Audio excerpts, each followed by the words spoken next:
समृद्धीची, आनंदाची आणि आरोग्यदायी जावो अशा मनापासून मी शुभेच्छा देतो।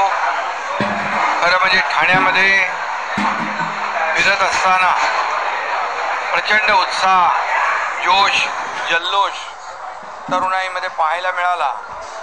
तरुणाई रस्त्यावर ओसंडून वाहत होती आणि आपले सण उत्सव, आपली संस्कृती, आपली परंपरा जी ठाण्यामध्ये धर्मवीर आनंद दिघे साहेबांनी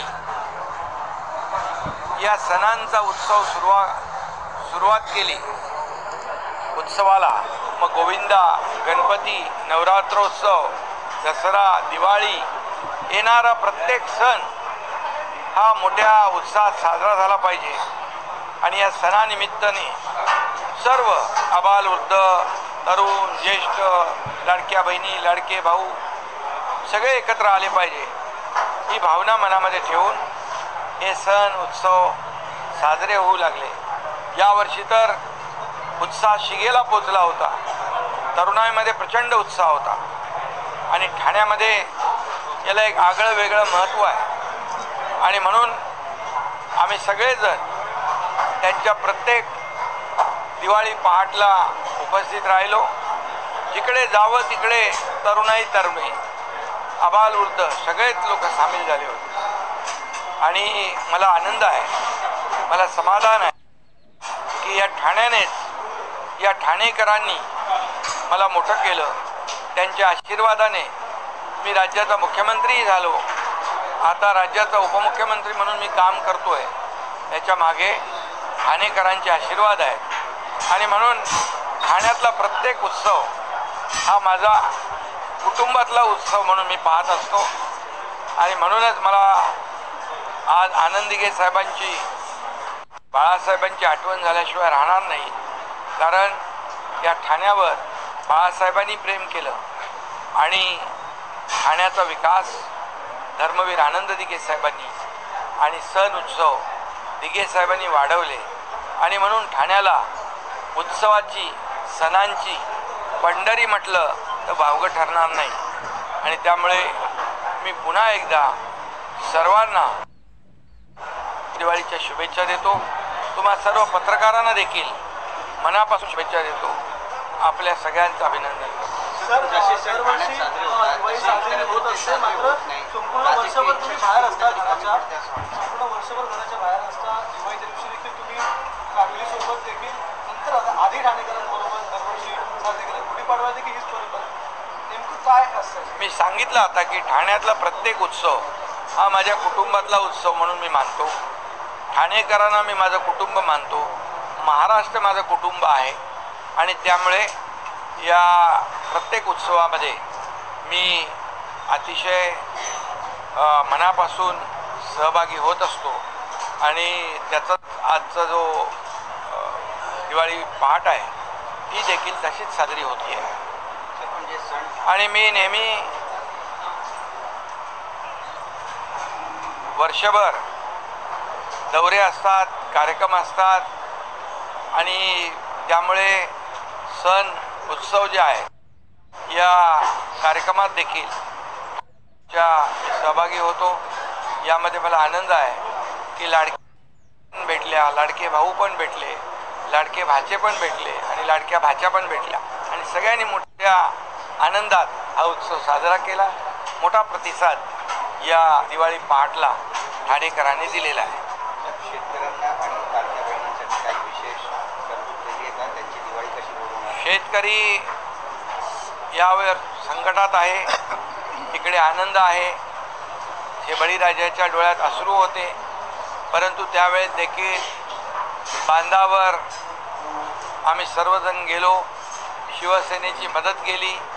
त्याचबरोबर सरकारने देखील मी सांगितलं होतं की शेतकऱ्यांची दिवाळी काळी होऊ देणार नाही, ते आम्ही पाळलं आणि शेतकऱ्यांच्या खात्यात दिवाळीपूर्वी पैसे जाऊ लागले, जमा होऊ लागले। जे नुकसान झालं, नुकसान भरपाईपोटी या ठिकाणी त्यांना देण्याचं काम यावेळेस आमच्या सरकारने, महायुतीने केलेलं आहे। मुख्यमंत्री देवेंद्रजी, मी स्वतः, अजितदादा आम्ही निर्णय घेतला की यावेळेस संकट मोठं आहे, संकटात शेतकरी सापडलेला आहे, त्याच्या डोळ्यात अश्रू आहे, त्याचे अश्रू पुसण्याचं काम आपल्याला करावं लागेल. आणि म्हणूनच यावेळेस 32,000 कोटीचं पॅकेज आपण जाहीर केलं आणि त्याचं डिस्ट्रीब्युशन खात्यामध्ये देखील होऊ लागलं. याचा आनंद आहे आणि म्हणून शेतकरी देखील या ठिकाणी दिवाळीपासून वंचित राहू नये हीच भूमिका. आणि बाकी शिवसेना पक्षाच्या वतीने आपण पाहतोय की अनेक ठिकाणी जिथं पूर परिस्थिती होती तिथं आमचा कार्यकर्ता राबताना दिसतोय, मदत करताना दिसतोय, त्यांच्या घरातला चिखल साफ करताना दिसतोय, त्याचं घर उभं करताना दिसतोय. आणि म्हणून मी जिथं गेलो तिथं ताबडतोब त्या ठिकाणी आमचे पालकमंत्री प्रताप सरनाईक यांनी जिथं पुलाची आवश्यकता होती, रस्त्याची आवश्यकता होती, त्या ठिकाणी त्याचं भूमिपूजन देखील केलं. आज देखील ज्या शेतकऱ्यांच्या गायी गुरं वाहून गेल्या त्यांच्यासाठी 101 गायी या ठिकाणी देण्याचा निर्णय आम्ही घेतला आणि त्यासाठी मी प्रताप सरनाईक यांचं अभिनंदन करतो. ही बांधिलकी आहे, ही शेतकऱ्यांच्या प्रती असलेला कळवळा आहे आणि हेच आम्हाला बाळासाहेब आणि आनंद दिघे साहेबांनी शिकवलं आहे. दुःखात संकटात धावून जाणं आणि मदत करणं. गोदान जे आहे शेतकऱ्यांना सगळ्या गायी दिल्या जातील, किंबहुना याहीपेक्षा या कार्यक्रमाची व्याप्ती वाढेल आणि शेतकऱ्यांना त्याचा फायदा होईल यासाठी आम्ही प्रयत्न करू. केंद्र सरकारने देखील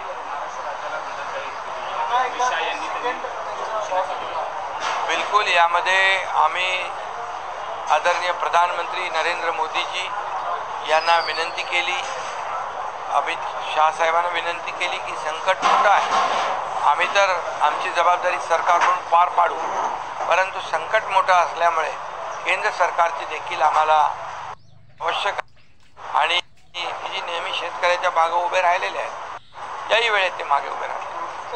धन्यवाद.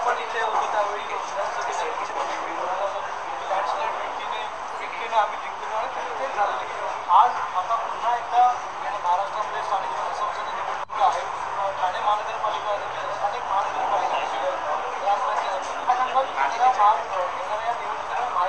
गेल्या वेळेस मी इथंच म्हणालो होतो विधानसभेच्या निवडणुकांमध्ये आम्हाला लँडस्लाईड विक्ट्री मिळेल, कारण कामाच्या जोरावर, विकासाच्या जोरावर मी ते वक्तव्य केलं होतं आणि आमच्या लाडक्या बहिणी, शेतकरी, लाडक्या भावांनी सगळ्यांनी मदत केली आणि लँडस्लाईड मॅन्डेट दिलं. आता येणाऱ्या स्थानिक स्वराज्य संस्थांमध्ये देखील आम्ही केलेलं काम, महायुतीने केलेलं काम याची पोचपावती येणाऱ्या स्थानिक स्वराज्य संस्थांमध्ये जनता देईल आणि महायुतीला लँडस्लाईड मॅन्डेट पुन्हा मिळेल. धन्यवाद. निवडणूक आता साफ जोपर्यंत निवडणुका घेऊ देणार नाही. यापूर्वी निवडणुका लवकर घ्या असं म्हणत होते. निवडणुका का टाळताय? निवडणुकांना तुम्ही घाबरताय का? महायुती घाबरते का? सरकार घाबरताय का? असेच प्रश्न विचारत होते. आता त्यांना पराभव दिसू लागला, त्यामुळे निवडणुका पुढे ढकला असा धोसा त्यांनी लावलेला आहे. आम्ही कधीही निवडणुकांना तयार आहोत, कालही होतो, आजही ताबडतोब आहे. आणि निवडणुका ज्या थांबल्या होत्या त्या आमच्यामुळे नव्हत्या. सुप्रीम कोर्टामध्ये निवडणुकांमध्ये स्टे होता, परंतु आरोप जेव्हा पराभव दिसू लागतो तेव्हा आरोप निवडणुकांवर करतात, महायुतीवर करतात.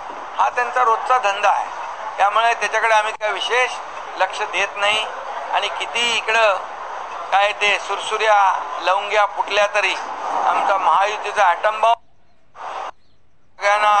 सगळ्यांचं काम तमाम करेल.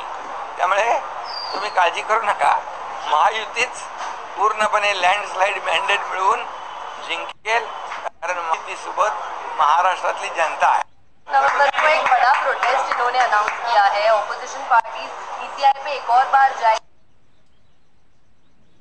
अभी ईसीआई पर उनका भरोसा नहीं था पहले, बोले गलत है, ईसीआई बोगस काम करती है.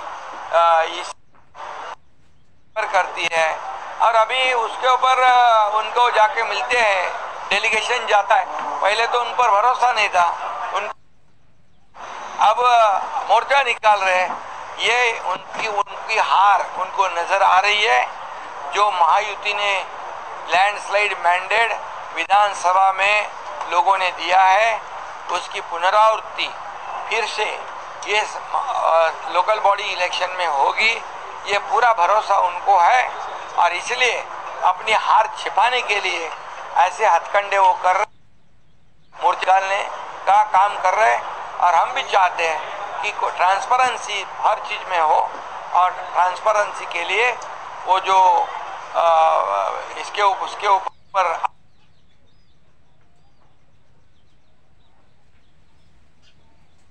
जब हार हो जाती है तो चुनाव आयोग बुरा होता है। ये दोगली भूमिका है, इस पर जनता विश्वास नहीं रखेगी। और जनता को पता है कि ये सब लोग मिलके ये चुनाव जीतने के लिए ये सत्ता की लालच में इकट्ठा हुए हैं। हम लोग विकास के एजेंडा पर चल रहे हैं, हम प्रगति पर चल रहे हैं। ये स्थगिति वाले हैं, हम प्रगति वाले हैं, चल रहे हैं।